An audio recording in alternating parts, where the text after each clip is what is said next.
Bon, alors, est-ce que je vais faire ça en...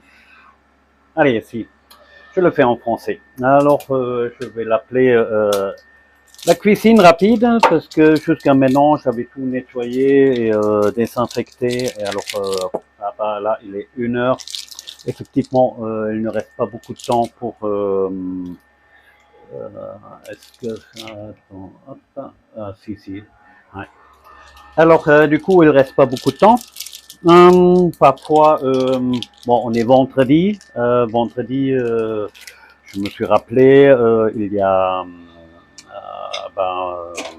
on mange du poisson, hein, 4 jolis bâtons de poisson pané.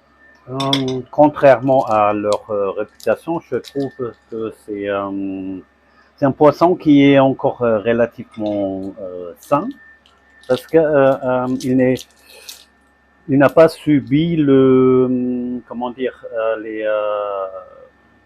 la plupart des poissons, une dorade ou quelque chose, quand elle vient d'un chalutier, eh ben, pour qu'il reste frais, eh ben, ils n'ont pas le droit de le congeler. Alors, du coup, ils le posent sur la glace et pour qu'il n'y ait pas de microbes. Alors, on traite la glace avec des produits antibiotiques. Logiquement, c'est... ah, non, je croyais qu'il y avait quelqu'un. Alors, du coup, c'est pas forcément le meilleur nutriment pour moi un poisson de la mer. Hein. C'est différent au niveau des truites ou des choses comme ça, mais tout ce qui vient de loin, ici, euh, ben c'est mort depuis longtemps. Alors, alors, du coup, je fais des frites congelées, j'ai ni pelé, rien, on le met là dans, ça s'appelle quoi, un active free. Personnellement, je trouve que c'est c'est pratique. On peut cuire également avec très peu de graisse, mais bon, je ne vais pas raconter ça parce que tout le monde le connaît. Et, euh, et on peut faire une autre chose à côté. Alors, pendant ce temps-là, parce que je voulais accompagner les poissons panés et les frites avec une bonne mayonnaise. Hein. Et, et là, j'ai regardé, il reste presque plus rien. Alors, du coup, hop, je vais me dire, tiens, je vais sortir le reste. Hmm.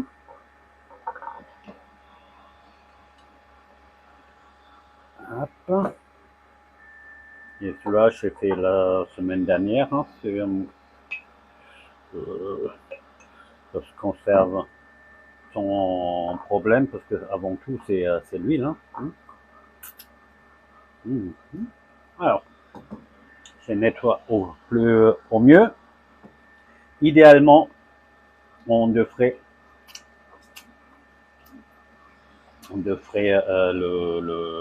nettoyer à l'eau et avec un peu de produit. Mais là, je ne vais pas le faire. Ah bah, une mayonnaise fait maison,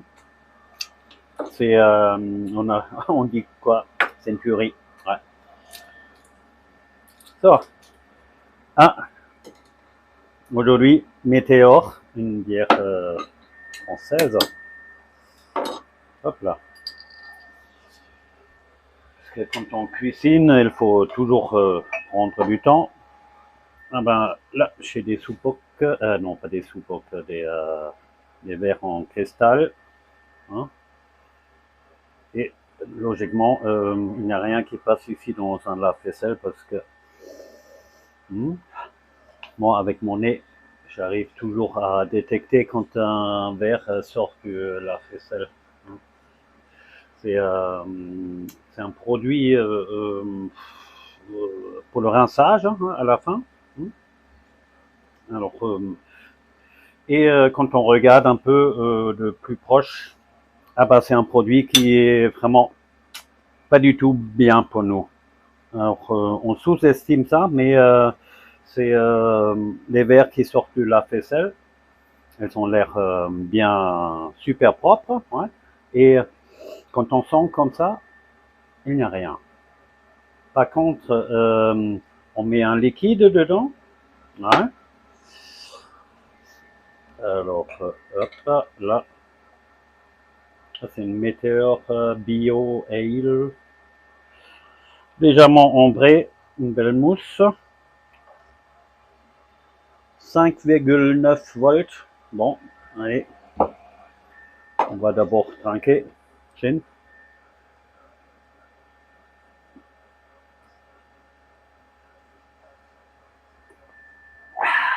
Et il ne faut pas oublier ce bruit-là. Alors, on le pose à côté. Non, pas là.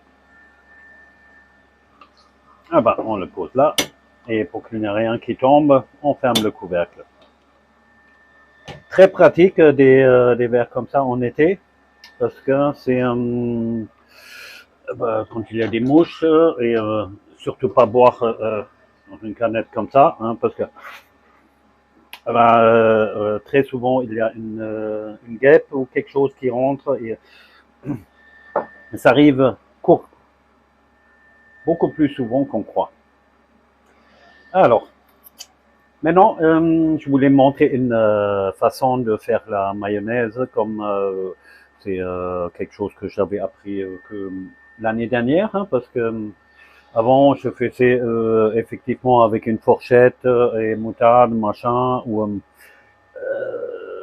au mieux avec un batteur. Mais moi, finalement, avec ça, le Zauberstab, pour moi, c'est le top. Alors, c'est pour ça que je voulais le montrer. Et, alors, on prend une cuillère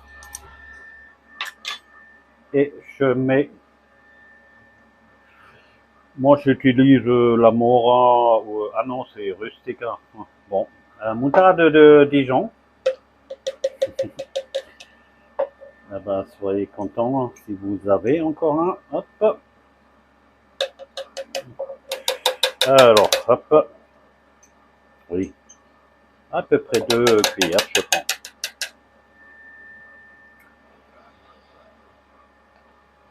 Et après, un œuf. Voilà. L'idéal, si c'est tempéré, on a plus de chances de réussir. J'utilise pas ça pour les mains. J'utilise un autre. Alors, pour les serviettes, j'ai pris la méthode de ma mère. Elle a toujours dit ah non, ça c'est pour les mains et ça c'est pour les verres. Et c'est très utile de le séparer parce que quand on utilise cela, il y a toujours un peu de gras, par exemple au niveau des olives, au niveau de l'huile, là, ou dans l'éponge, par exemple, pareil, il n'est pas toujours sans graisse. Alors, quand on lave un verre, ah ben, on étale ça. Hein. Et le fait que je lave tout à la main, je fais un peu attention. Alors, j'utilise pour tout ce qui est verre un chiffon spécifique. Et de temps en temps, je mets un peu de produit au-dessus et là, après, elles sont nickel et on a beaucoup moins de travail. Ouais. Bon, et ça, c'est ça vient, c'est un vieux qui vient d'un hôtel. Ouais. Ils n'ont plus utilisé parce que, ah ben, il y a un trou. Alors, hop, du coup, je peux le remettre hein, parce que je crois qu'en ce moment, je n'ai plus besoin. Alors, là maintenant, je ne vais pas jeter l'œuf tout de suite parce que là, maintenant, on peut sortir encore ce qui est là. Et c'est pas rien, c'est qui sort encore là. Alors je prends l'œuf entier parce que comme ça la mayonnaise elle est un peu plus aérée. Hein, c'est pas trop lourde. Hein. Une olive et on commence avec un peu d'huile tout de suite, pas beaucoup. Et ah, du sel, ouais. Mais le sel, je mets un peu après. Alors maintenant, avec ça, c'est un. Il y a différents modèles où le couteau est mieux coupé que d'autres. Celui-là, je trouve qu'il est top. Ça, c'est la marque Braun. C'est comme la marque pour extraire les jus. C'est aussi une Braun. Et Braun a fait à l'époque vraiment, pour moi, les meilleurs outils. Si c'est le cas encore aujourd'hui, je ne sais pas exactement, mais c'est. Ouais. Ils ont peut-être aussi eu le problème de. Elle commence à.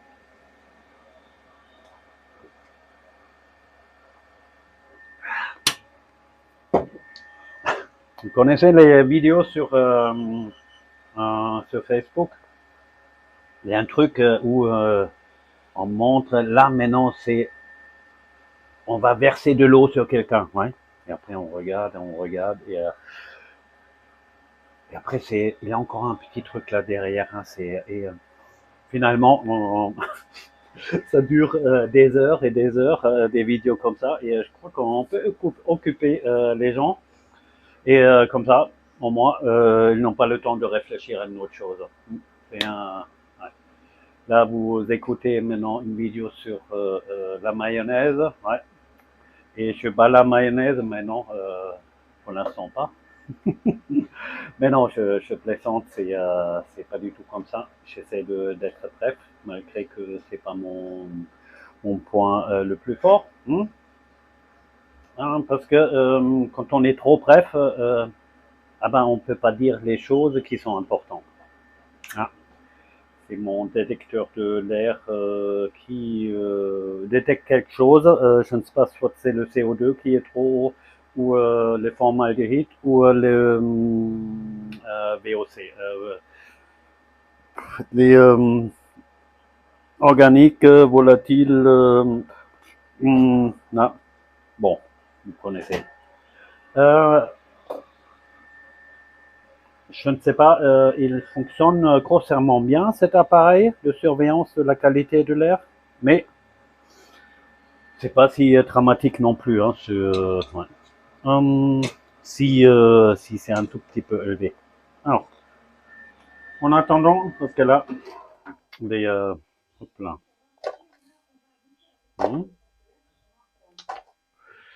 So. Moi, je mets ça dedans. Et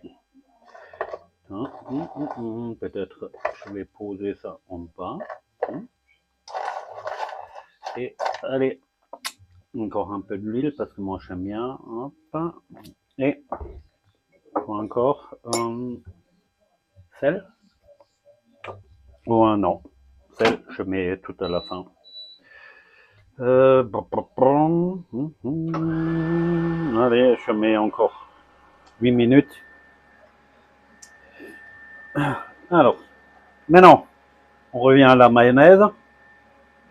Là, le récipient comme ça, il est idéal pour moi.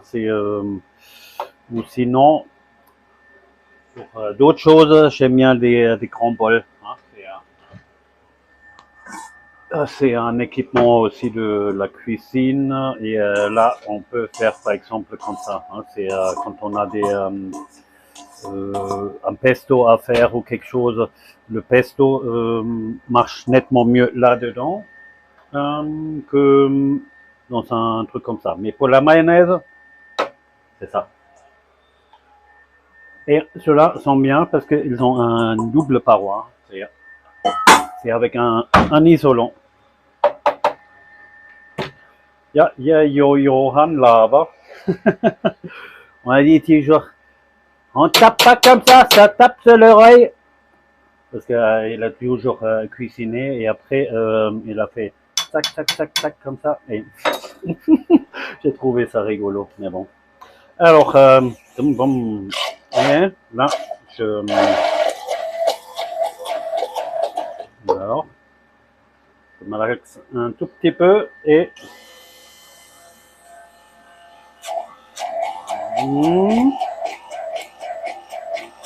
et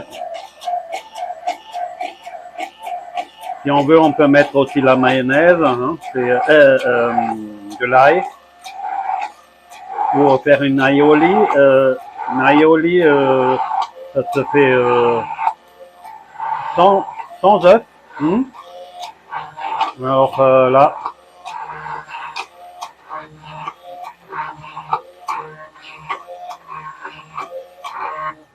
so. Maintenant, hop, un peu de sel, c'est déjà bien pour ça agit encore une fois comme conservateur. Mmh. Ok. Ah ben, oh là là. Et c'est ça qui est bien aussi. Par exemple, là, je peux même enlever ça avec une seule main. Et il y a certains appareils, on n'arrive pas et on a besoin pour le poser. Et c'est quand on achète un, pour regarder, tiens, est-ce qu'on arrive à enlever facilement. Parce que là, je peux le poser. Et maintenant, ça, on peut ranger déjà. On a fait ça.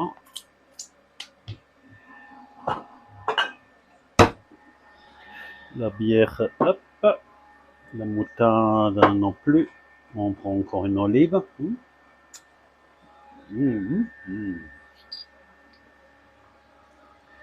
Ah ouais. Alors, maintenant, oh, comme je dis, idéalement, c'est si jamais vous avez un problème avec une bactérie ou quelque chose. Euh, bon, je n'ai pas ça comme problème jusqu'à maintenant. Alors, pour éviter ça, on nettoie correctement. C'est mieux, je pense. Et aujourd'hui, je ne vais pas le faire pour montrer. Alors, maintenant, personnellement, j'aime bien euh, des récipients là en terre. C'est la Petschdorf qui fait beaucoup des, euh,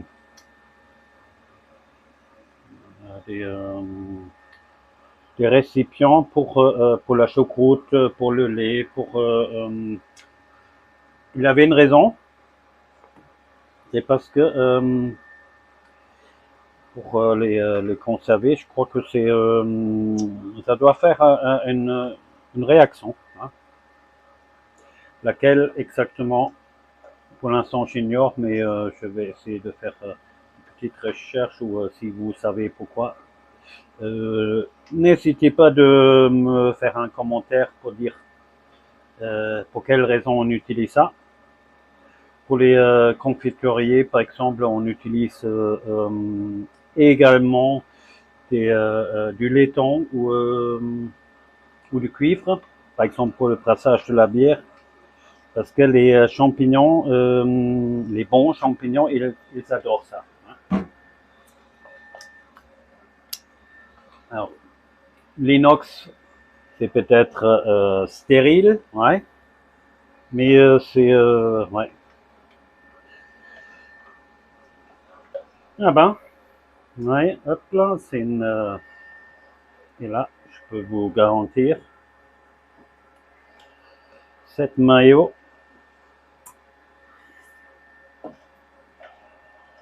ah ben, elle est vraiment pas mauvaise. Hein. C'est alors, Moi, quand je suis allé chez McDo à l'époque, on a mangé une sauce moutarde qu'on a à peu près bien aimé. Non, à l'époque, on a dit super, hein, parce qu'elle a un goût légèrement sucré. Mm. Alors, et, et voilà, on tape deux, trois fois comme ça. La mayonnaise descend, on a un couvercle. Hop, et le reste de la moutarde. L'ensemble, on met dans l'eau.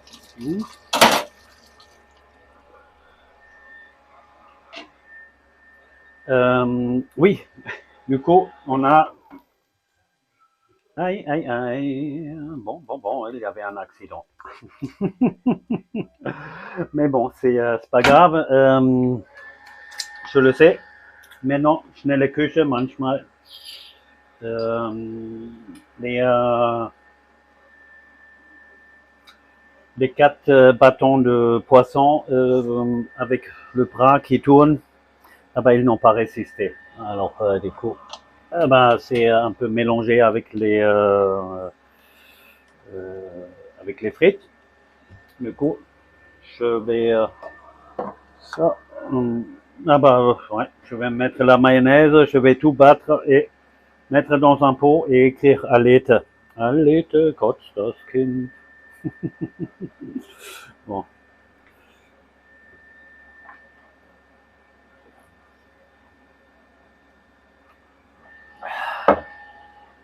Alors, on pourrait croire que c'est très très gras l'ensemble, mais la graisse, ah, la graisse, tiens, ouais, c'est bon. La graisse, c'est plutôt une bonne. Il faut différencier entre bonne et mauvaise graisse. Les quantités de graisse que je mange, déjà, je trouve au niveau de goût, c'est quelque chose qui est bon. Surtout en hiver, hein, si on n'a pas de graisse, et ça veut dire les graisses, il faut pas les avoir forcément en paquet, hein, c'est parce que ça, c'est vraiment le surplus. Hein. Mais il faut une graisse pour que mon organisme arrive à chauffer le corps, hein, c'est tout simplement. Bon, là,